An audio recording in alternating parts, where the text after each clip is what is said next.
Leo and Oliver, the joy of the shared treasure.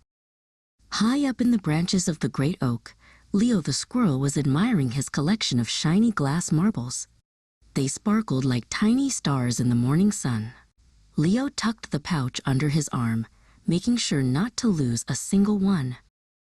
Down on the soft, mossy floor, Oliver the tortoise was organizing his set of bright, painted wooden blocks. He had red ones, blue ones, and even a few striped ones. Oliver tapped a block with his nose, proud of how neatly they were stacked. Leo scampered down the tree and met Oliver at their favorite spot near the pond. "Look what I have, Oliver," Leo chirped, showing off a marble. Oliver looked up and smiled, nudging a red block toward his friend. Oliver reached out a slow claw to touch the smooth marble. "It's so pretty," he said.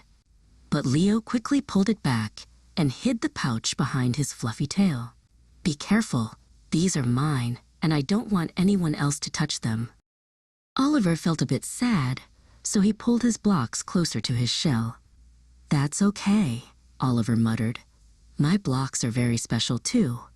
I think I will keep them right here where they are safe from squirrel paws." Leo sat by the roots of the tree and tried to play with his marbles alone. He rolled them back and forth, but there was no one to cheer when he made a good shot. The woods felt very quiet, and the game felt very small. Across the clearing, Oliver tried to build a tall tower. He stacked one block, then another, but the tower kept tipping over. He wished he had a friend to help hold the base steady while he reached for the top. Suddenly, they both spotted something new in the middle of the grass. It was a big, bright red bucket with a sturdy yellow handle. It was the perfect size for carrying all sorts of things. Leo dashed toward the bucket at the same time Oliver crawled as fast as he could.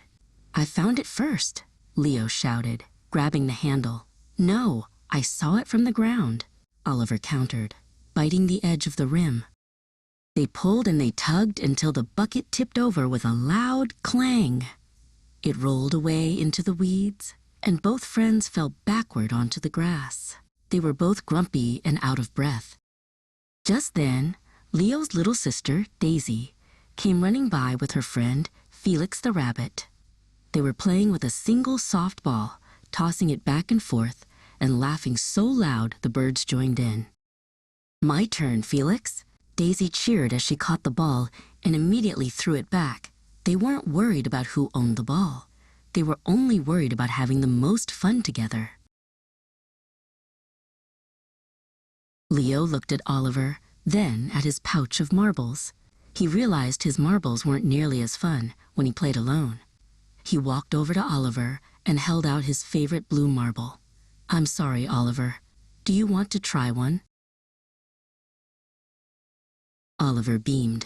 "Thank you, Leo. And look, if we put your marbles inside the red bucket, we can use my blocks to make a ramp for them to roll down."